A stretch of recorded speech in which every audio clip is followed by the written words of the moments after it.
प्रत्येक दिन लडेका थियौं। 5 पटक आक्रमण भएको छ 1 वर्षभित्र यो भ्रष्टाचारका विरुद्धमा लड्दाखेरि। हामी लडाईलाई अझै जारी राख्नेछौं। के तपाई समर्थन गर्नुहुन्छ? समर्थन गर्नुहुन्छ भने ताली पड्काएर स्वागत गर्नुहोस्। हाम्रो यो लडाई केटाकेटीको लडाई होइन। यो लडाई यो राज्यमा गरेका हजारौं व्यक्तिको लडाई हो। यहाँ हत्यार अनुसन्धान आयोगमा एउटा मसी र कलम लगेर एउटा कापी र मसीको मात्र सत्यानाश हुन्छ। 10,000 घुस खाने एउटा खरदारलाई पक्रिन्छ। 10 अर्ब घुस खाने केपी शर्मा ओली ज्यूलाई छुँदासम्म पनि छुँदैन। के यही हो हतियार? हामी नेपाली नागरिकलाई बडा अचम्मको रोग लागेको छ। वाइट बडी काण्ड भयो, सुनेर बसौं, केही फरक पर्दैन। सुनकाण्ड भयो, सुनेर बसौं, केही फरक पर्दैन। हिजो मात्रै चेपाङ बस्तीमाथि नेपाल आर्मीको जत्थाले कुटपिट गरेर एकजना नागरिकलाई मारे, त्यो पनि सुनेर बसौं। निर्मलाको हत्या भएको 2 वर्ष भन्दा बढी भइसक्यो। 3 जना त नेपाल प्रहरीको आईजीपी भइसके। ठूलो कुरा नगरौं प्रहरीका साथीहरु हो। एउटी निर्दोष एउटा निर्मलाको हत्यारालाई छानबिन गरेर कानुनी दायरामा ल्याउन नसकेर तपाईको नामहरु देखाइसक्नु भएको छ। म शुभकामना दिन चाहन्छु नयाँ आईजीपीलाई। तपाईको कार्यकाल सफल पार्छ भने निर्मलाका हत्यारा चाहे गृहमन्त्री बादलका छोरा किन नहुन्, चाहे अरु कसैका सन्तान किन नहुन्, उनीहरुलाई कारबाही गर्नुहोस्। बाहिर कुरा आजका दिनसम्म ठूलालाई कानुन नलाग्ने, सानालाई मात्रै कानुन लाग्ने यो देश बन्छ भने संविधान 2टा लेख्नुहोस्। म संविधान 2टा लेख्नुहोस्। गरिबलाई कानुन लाग्छ, जसले नीति जान्दैन त्यसलाई कानुन लाग्छ। जसले तपाईको पैसा दिन सक्दैन, जो सत्ता र शक्तिमा छैन, त्यसलाई मुद्दा लगाउँछु भनेर कानुनमा स्पष्ट लेख्नुहोस्। होइन भने यो किसिमको जुन नाटक छ यो नाटक नगर्न म सम्माननीय प्रधानमन्त्रीज्यूलाई र प्रधान न्यायाधीशज्यू त हिजो भर्खरै बिक्रीमा हुनुहुन्छ। एकजना चेडीको हत्या गरेको मान्छेलाई चाहे त्यो आईजीपी किन नहोस्, चाहे डीआईजी, भीआईजी, टीआईजी जे भए पनि नेपालको प्रत्येक नागरिकलाई समान रूपमा बाँच्न पाउने अधिकार छ। नेपालका प्रत्येक नागरिकलाई कानुन लाग्ने अधिकार छ। कानुनको धज्जी उडाउने, धज्जी उडाइएको छ। आज भाइ, आज साथी यी आज अनसनमा छन्। हामीले अघि नै हाम्रो जिता बरालले भनिसक्नुभयो, हामी बारम्बार लडिरहेका छौं। आज पनि लास टिचिङ अस्पतालमा आँखा खोलेर हेरिरहेको छ। आफ्ना छोराको हत्यारालाई पत्ता लगाइदे सरकार भनेर माग राख्दा राख्दै 365 दिन भन्दा बढी अनसन बसिसके पछाडि उहाँको मृत्यु होइन कि त्यो हत्या गरिएको छ। आजसम्म उहाँको श्रीमती वीर अस्पतालमा अहिले पनि अनसनमा हुनुहुन्छ, त्यहाँ कसैको सुनवाई हुँदैन। एक हातमा पैसाको बिटो र शक्तिको बिटो, अर्को हातमा कानुन। म आग्रह गर्न चाहन्छु, यदि कानुन नै गर्ने भने कसैलाई कानुन नलगाऊ, जसको शक्ति त्यसको भक्ति गरोस्। यदि त्यो गर्छ भने छोड्दिनु त्यो कानुन। हामीले पनि जानेका छौं कहाँलाई कहाँ टोक्न पर्छ भनेर। हामी कानुनी राज्य मान्नुपर्छ, विधिको शासन मान्नुपर्छ भनेर हामी लोयल हुने। यी भ्रष्टाचारीका दलालहरू, यी नाइकेहरू, यी चोर अपराधीहरू कानुनलाई हातमा लगेर डटपेनको कलमले मसी थिचेर यिनीहरू अदालतबाट भ्रष्टाचारीलाई सफाया दिने, अपराधीलाई पक्राउ गर्न नसक्ने। म ज्ञानेन्द्र शाहीलाई चामल बाँडेको केसमा यो प्रहरी पक्राउ गर्न घरमा 2 जना डीएसपी को साहबको टोलीमा 46 जना प्रहरी गएको थियो। निर्मलाको एउटा हत्या पत्ता लगाउन सक्दैन। कहाँ गयो त्यो न्याय? के निर्मला बहिनी यो देशको नागरिक होइन? आज यी यो देशको नागरिक होइन? यो देशको नागरिक हो भने सबैलाई बराबरको कानुन हुनुपर्छ। विश्वको दोस्रो प्रहरी संगठन रे, कहाँ छ त्यो प्रहरी संगठन? प्रचण्डको सेक्युरिटीमा छ। त्यही हो संगठन। कि मन्त्रीको अगाडि पछाडि घुमिरहेछ, 48 जना पूर्व भीआईका अगाडि पछाडि घुमिरहेछ। हामी आग्रह गर्न चाहन्छौं नयाँ आईजीपी साहब, तपाईको यदि कार्यकाल सफल हुने हो भने निर्मलाका हत्यारालाई घाँटी समातेर अदालतमा उपस्थित गर्नुहोस्। होइन भने बर्दी फुकाल्नुहोस्। केही फरक पर्दैन, यहाँ हुनेवाला केही पनि छैन। अन्यायको सीमा हुन्छ। हरेक वर्ष कानुन यति कमजोर पारिन्छ। प्रत्येक नागरिकलाई अरूको उदाहरण छोड्नुहोस्, वाइट बडी काण्डका दोषी मुसु मुसु हाँसिरहेका छन्। हामी जनता चुप लाएर बस्छौं। जुन दिन आज हिजो पवित्र कार्कीलाई एसिड हानियो, हामी जनता साइलेन्ट। जुन दिनसम्म आफ्नै छोरीलाई यसरी रान्दैन तबसम्म यो जनता उठ्दैन। यो जनता गणेशमान सिंहले भने जस्तो हामी भेडा छौँ, मलाई यो लाग्छ। आज देशको अर्थतन्त्रको तपाईको 90% भ्रष्टाचार हुन्छ। आज यिनले उठाउनु भएको यो कोरोना फन्डमा हिजो स्वास्थ्य मन्त्रीले भन्नुभयो सरकारलाई भ्रष्टाचारी पर्नेका आँखामा मोतीबिन्दु लागे रे। स्वास्थ्य मन्त्री ढकालज्यू तपाईको हैसियत सांसदको मात्रै हो, त्यहाँभन्दा आफै मन्त्री भन्नुभयो, जनताले भना होइन। तपाईको यदि हैसियत छ भने म ज्ञानेन्द्र साई एक फाइल ल्याएर तपाईको अगाडि उभिन तयार छु। नेपालको कहाँ बोलाउँछ तिमीलाई ठोकेठा गाडेर जेल हाल्छौँ हामी। आँखामा मोतीबिन्दु लाग्यो भन्ने, अरबौंको भ्रष्टाचार गर्ने। एउटा यही सर्जिकल मास्क अगाडि हामीले लगाएको सर्जिकल मास्क 2 रुपैयाँ पर्ने सर्जिकल मास्कलाई यिनीहरूले 39 रुपैयाँ र 52 रुपैयाँमा किन्ने। सिस्टम मिलाएर भ्रष्टाचार गर्ने, अझ भ्रष्टाचार गर्यो भने मोतीबिन्दु लगाएर भन्ने। यो देश स्वास्थ्य मन्त्रीका बाउले आर्जिया होइन, नेपालका 3 करोड नागरिकको योगदान छ यो देशमा। यदि हिम्मत र दम छ भने तपाई कहाँ हुनुहुन्छ स्वास्थ्य मन्त्रीज्यू? तपाई नेपालको कुन टेलिभिजनमा बहस गर्न चाहनुहुन्छ? नेपालको कुन मञ्चमा तपाई बहस गर्न चाहनुहुन्छ? तपाईको 8 अर्ब रुपैयाँ भ्रष्टाचार मैले निकालिन भने त्यो दिनदेखि म यो देश छोड्छु, मलाई देश निकाला गर्नुहोस्। होइन भने त्यस्ता अराजक गतिविधि नगर्नुहोस्। हामी जनता पनि बडा अजबका जनता छ। हामी नागरिक यस्तो भएर आज यो देशमा लुटतन्त्र मचिरहेको छ। आज हरेक नागरिक अनसन बस्नुपर्छ। अनसन बस्दा बस्दै मान्छे मरिसके, त्यहाँ अनुमान छैन। आज 12 दिन भयो। यही सरकारले अस्ति सहमति गरे होइन? झुट बोल्ने, झुट काम गर्ने, नैतिकता नहुने सरकारले के को सरकार चलाउनु? राजीनामा देऊ, गाउँमा जाऊ, भैँसी चराऊ। हामी जनता र युवाले सरकार चलाउन तयार हुन्छौँ।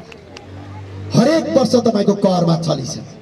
6 अर्बको त गाडी किनेका छन् यो वर्ष मात्रै। 7 खर्बको कर उठ्दाखेरि 9 खर्ब यी कर्मचारी र सरकारका जनप्रतिनिधि मिलेर लुट्छन्। अनि यो देश विकास हुन्छ? यही अवस्था र व्यवस्था रहने हो भने यो देश कहिल्यै पनि विकास हुँदैन। ढुक्क हुनुहोस्, 1000 पटक अनसन बस्नुहोस्, हुनेवाला केही पनि छैन। यहाँ वाइल्ड बडीका काण्डका दोषीहरू खुलेआम घुनिरहेका छन्। भन्छ नि फलामलाई काट्न फलाम चाहिन्छ, हिरालाई काट्न हिरा चाहिन्छ। भ्रष्टाचारी र दलाललाई पछार्नलाई त्यही किसिमको व्यवस्था चाहिन्छ। त्यो व्यवस्थामा परिवर्तन गरौँ। मसी र डटपेन अख्तियारमा खेर नफालौँ। अख्तियारका प्रमुखहरूलाई तपाईले हेर्नु भएको छ भने म आग्रह गर्न चाहन्छु। हजारौं मुद्दाहरू छन्। स्वयं प्रधानमन्त्रीका विरुद्धमा पनि भ्रष्टाचारको मुद्दा छ। स्वयं तपाईको आएर प्रचण्डका विरुद्धमा भ्रष्टाचारको मुद्दा छ। बालुवाटार काण्डको मुद्दा छ। मेलम्चीको काण्डको मुद्दा छ। अहिलेको वर्ष मात्रै मेलम्चीले 1 अर्ब 15 करोड 62 लाखको अनियमितता यो मेलम्चीले गरेको छ। जब यो सरकार बन्दाखेरि मेलम्ची 97% मेलम्चीको काम सकिएको थियो। सिर्फ बजेट खानलाई, चुनावमा भोट माग्नका लागि 97% सकिएको मेलम्चीको कामलाई 3 वर्ष पछाडि धकेलियो। अझ जनता छ। हिजो मात्रै मलेसियाका पूर्व प्रधानमन्त्री नजिब रजाकलाई तपाईको भ्रष्टाचारको केसमा 12 वर्षभन्दा बढीको सजाय गरिएको छ। हे जनता, हे नागरिकहरू, कुन दिन आउला यो भगवान यी भ्रष्टाचारी प्रधानमन्त्रीहरूलाई लगेर जेलमा हालोस्। यसका लागि व्यवस्था परिवर्तन गर्न पर्छ। यसका लागि यो शासन व्यवस्थाका भएका कमजोरीलाई परिवर्तन गर्न पर्छ। होइन भने तपाई जति पटक लड्नुस्, अख्तियारले कारबाही गर्नेवाला छैन। अख्तियार कसलाई कारबाही गर्छ भने 10,000 घुस खाने, आफ्नो परिवार पाल्ने एकजना नागरिकलाई कारबाही गर्छ। 10 अर्ब खानेलाई होइन, खर्बौंको भ्रष्टाचार गर्नेलाई होइन। हामी नागरिक अब सचेत हुनुपर्छ र हामी अहिले आग्रह गर्न चाहन्छौँ। आज 12 दिन भइसक्यो, फेरि एउटा सम्झौता गर्छ, मजाले आउँछ, अनसन तोडाउँछ, फेरि काम गर्दैन। यो उदाहरण त गोविन्द केसीको आन्दोलनबाट देखिसकिएको छ। गोविन्द केसीले कति पटक अनसन बसेर लेखाजोखा छैन। प्रत्येक पटक अनसनमा उहाँलाई झुक्क्याइन्छ। प्रत्येक पटक एउटा नेपालको डाक्टरलाई आरोप लगाइन्छ। अझ हामी चाहिँ नेपाली जनता यसको विरुद्धमा लड्छौँ भन्दाखेरि हामीमा युनाइट हुँदैन। हरेक पार्टीको झण्डा बोक्दै हामी हिँडेका छौँ।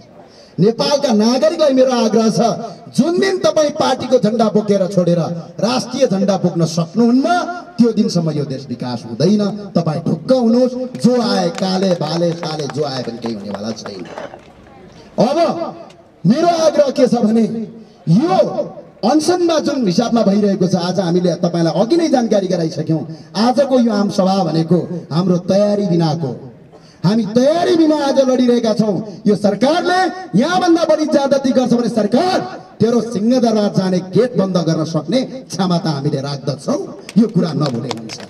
हामीले देखाइसकेका छौं यहाँभन्दा अगाडि। यदि ट्रायल फेरि चाहिन्छ भने त्यो फेरि ट्रायल गर्न हामी तयारी अवस्थामा हुनेछौं। चाँडो भन्दा चाँडो यीको मागलाई, सत्याग्रहीको मागलाई एउटा पवित्र काम हो। म त चर्को बोल्छु, सरकार तपाईसँग फिजिकल फाइट गर्न पनि तयार हुनुपर्ने मान्छे हो म, मेन्टल मात्र होइन। तर शान्तिपूर्वमा सत्याग्रहमा बसेका मान्छेको मागलाई सम्बोधन गर, होइन भने नेपाली जनता सडकमा आएर यो सरकारलाई कुर्सी पद र सबैबाट फाल्न तयार रहेर अवस्था रहन सक्छ। त्यो भएर यिनका मागको सम्बोधन गर। उहाँहरूको माग होइन यो, नेपालका 3 करोड नागरिकको माग हो। भ्रष्टाचारको पनि एउटा सीमा हुन्छ। देशको बजेटको 9 खर्ब भन्दा बढी 6 खर्ब 64 अर्ब त बेरुजो छ। हरेक वर्ष बेरुजोलाई फचौट गरिदैन। अघिल्लो वर्षको बेरुजो यो वर्ष फचौट गरे पो भ्रष्टाचार हुँदैन त। जहिले पनि 6 खर्ब भन्दा तल डाटै आउँदैन। अनि यो भ्रष्टाचार होइन। यसका विरुद्धमा अब नागरिक एकजुट बन्नुपर्छ। सबै देशवासी आमाबुवा दाजुभाइ तथा दिदीबहिनीलाई मेरो आग्रह छ, अब सुतेर बस्ने होइन, उठ्नुहोस्। कति सुत्ने, सुत्या छ। हामी नागरिक सुतेको भएको हुँदा यिनीहरूले मोज मस्ती र यिनीहरूले मनोमानी गर्छन्। त्यो भएको हुँदाखेरि मेरो आग्रह छ, पवित्र बहिनीले अस्ति के भनिन् थाहा छ? ठिकै छ सबै, तर अपराधी उम्किन्छ कि भने। किन भनिन् थाहा छ? नेपालको न्याय प्रणाली देख्नु भएको छ नि, पैसा भयो भने मान्छेले मुद्दा जितिदिन्छ। यो देश यस्तो देश हो जुन देशमा पैसा तिरेर अदालतमा मुद्दा लड्नुपर्छ। यो यस्तो देश हो जुन देशमा उपचार गर्नका लागि प्राइभेट माफियाको चुङ्गलमा बसेर घरको सम्पत्ति बेच्नुपर्छ। यो यस्तो देश हो जुन देशमा जन्मिने बित्तिकै शिक्षा प्राप्त गर्नका लागि घरको श्री सम्पत्ति बेचेर छोराछोरीलाई पढाउनु पर्छ। यो यस्तो देश हो जुन देशमा 80 लाख भन्दा बढी युवा अर्काको देशमा काम गर्छन्। अझ हामी परिवर्तनको एउटा दियो बाल्छौँ भनेर बसेका छौँ। मैले अघि नै गरेँ, अहिलेको अख्तियारलाई 10,000 पानाका ढड्डामा तपाईँको मुद्दा लेखेर जानुहोस्, मुद्दा लिन्छ, कारवाही गर्दैन। कारवाही गर्नलाई यी भ्रष्टाचारीलाई जेलमा हाल्ने नयाँ व्यवस्था जबसम्म आउँदैन यो देशमा, तबसम्म कुनै पनि हालतमा कारवाही हुँदैन। अब साथीहरूलाई मेरो आग्रह छ, अब साथीहरू हो, देशभरिका साथीहरू हो, यो यही संहिता मान्ने, यही ठुटे इङ्ग्लिस बोल्ने, यो पारामा हुँदैन। नेपाल भन्ने देश हो, यो देशमा हाम्रो आफ्नो राष्ट्रिय भाषा छ, हाम्रो आफ्नो राष्ट्रिय पहिचान छ। यो पहिचानलाई नबिर्सौँ।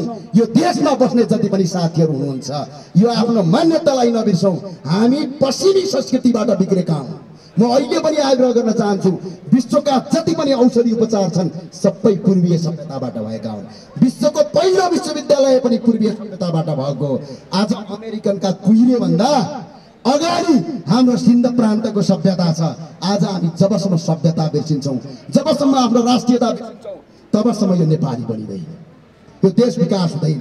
विश्वका कुनै पनि देश विकास हुनलाई त्यही देशको भाषा, त्यही देशको धर्म, त्यही देशको परम्परा, त्यही देशका औषधिहरू, त्यही देशका स्रोतहरूलाई प्रयोग गरेर हुन्छ, विदेशीको सिको गरेर हुँदैन। मेरो आग्रह छ, राष्ट्रियतालाई अगाडि बढाउनुहोस्, राष्ट्रियतालाई अगाडि बढाउँ, मुलुकको पहिचान दिउँ। अब यही संहिताभित्रको लोकतन्त्र यदि मच्चिने हो भने मेरो आग्रह छ, कस्तो राम्रो व्यवस्था छ यो देशमा थाहा छ? युवा तथा खेलकुद मन्त्रालय हुन्थ्यो पहिला। अब खेलकुदलाई अलग्गै, युवालाई अलग्गै, कृषि तथा पशुपन्छी हुन्थ्यो। अब पशुपन्छी अलग्गै, कृषि अलग्गै, खानेपानी तथा सिँचाइ हुन्थ्यो। अब सबैलाई टुक्राउँदै मन्त्रालय बनाउँदै मन्त्री बनाउने, कार्यकर्तालाई पाल्ने। एउटा मन्त्रालयमा मिनिमम 1200 जना कर्मचारी हुन्छन् भने यदि दुईटा मन्त्रालय भने 2400 जना कर्मचारी हुन्छन्। प्रदेश बनाएको छ ठाउँ ठाउँमा कार्यकर्ता पाल्नका लागि। नेपालमा 800 जना भन्दा बढी सांसद छ, 754 वटा तपाईँको सरकार छ, प्रत्येक सरकारका कार्यकर्तालाई तपाईको पैसा दिनुपर्छ। प्रत्येकलाई 800 भन्दा बढी सांसदलाई पाल्नुपर्छ, 100 जना भन्दा बढी मन्त्रीलाई पाल्नुपर्छ। देशमा भएको राजस्वबाट उठेको पैसाको 1% पनि देश विकास हुँदैन, अझ 2 खर्ब भन्दा बढी पैसा पुग्दैन। त्यो पैसा चाहिँ विदेशबाट ऋण ल्याएर चलाउनु पर्छ। तपाईले देख्नु भएको छ सरकारी कर्मचारी आज एउटा पनि भ्रष्टाचार नगरेको एकजना प्रहरी साथी उभियो भने छोराछोरी पाल्न सक्दैन। यो कहिलेसम्म? विदेशमा तडपिएर मर्छ, रुन्छ, कराउँछ, उद्धार गर भनेर विदेशमै भएका मान्छेको हात माग्छ। यो सरकार केका लागि? यो कहिलेसम्म? आज हरेक नागरिक तपाईको तडपिएको छ। आज खाना नपाएर काठमाडौँका गल्ली गल्लीमा मान्छेलाई सामाजिक संस्थामा भएका मान्छेले खाना खुवाउनु पर्छ, सरकार 10 अर्ब रुपैयाँ लगेर खर्च गर्छ। यो कहिलेसम्म? जबसम्म यो देशमा यो भरात्मक नामकको संघीयता हुन्छ, जबसम्म 800 जना भन्दा बढी मान्छे पाल्नुपर्छ, जबसम्म जम्मा 20,000 कर्मचारी भयो भने यो देश चलाउन सकिन्छ। यहाँ निजामती कर्मचारी 75,000 भन्दा बढी छ। यहाँ प्रत्येक कर्मचारीका हेर्नुहोस्, टप लेभलका कर्मचारी एउटा आग्रह गर्न चाहन्छु। पूर्व सचिव, सहसचिव चुडामणि शर्मालाई उदाहरण दिए। नेपालका त्यो वर्षमा टोटल कर्मचारीको तलब 8 अर्ब हुँदाखेरि चुडामणि शर्मालाई 11 अर्बको भ्रष्टाचारको मुद्दा लागेको थियो। देशैभरिका कर्मचारीले खाने तलब 1 जना मान्छेले खाइदिन्छ। आज यो देशमा यो किसिमको भ्रष्टाचार भइरहेको छ। यति धेरै कर्मचारी छन् कि, यति धेरै मन्त्रालय छन् कि यी मन्त्रालयमा मान्छे पाल्न सक्दैनौँ हामी। संघीयता पहिचान, के को पहिचान? सबैको पहिचान नेपाली। नेपाली भन्दा अर्को पहिचान नै छैन। चाहे तपाईँ जे भने भन्नुहोस्, नेपाली भन्दा अर्को पहिचान छैन। हाम्रो देश एउटा मात्रै छ नेपाल, पहिचान एउटा मात्रै छ नेपाल, भाषा एउटा मात्रै छ नेपाल। अब यो संघीयतालाई फेरबदल गर्न सकिएन भने आज यी अनसन बस्छ, भोलि बी पर्सि सी हुनेवाला केही पनि छैन, केही पनि हुँदैन यो देशमा। न नागरिकले रोजगार पाउँछ, न नागरिकले विकास पाउँछ, न नागरिकले भोको पेटको नागरिकले उद्धार पाउँछ। मलेसिया, कतारमा बसेका नेपाली दाजुभाइहरू बाकसमा प्याक भएर आउँछन्। यो कहिलेसम्म? यसको अन्त्यका लागि अब रोजगार सहितका अभियानहरू, रोजगार सहितका नीतिहरू र सरकारका कुन कुन चीज खराब छन् यसको व्यवस्था परिवर्तनतिर लागौं, बल्ल मुलुक परिवर्तन हुन्छ। होइन अख्तियारमै फाइल दिन्छु म बस्छु भन्ने भने कहिल्यै कारबाही हुँदैन। चुप लाएर घर सुन्नु बाहेकको विकल्प छैन। नागरिकमा सचेतना होस्, मुलुक विकास गर्ने एउटा बाटोमा अगाडि बढौं। हामीले हेर्यौं नि, पञ्चायत कालमा पनि हेर्यौं, यस्तै कर्मचारी थिए, देश विकास भएन। बौद्धल आयो, त्यहाँ पनि देश विकास भएन। राजा ज्ञानेन्द्रले के गरे, त्यहाँ पनि देश विकास भएन। विकास भएन, जस्ताको तस्तै छन् बेरोजगार। यसको मूल कारण भनेको हाम्रो व्यवस्थाभित्र भएका धेरै चीज परिवर्तन गर्न जरुरी छ।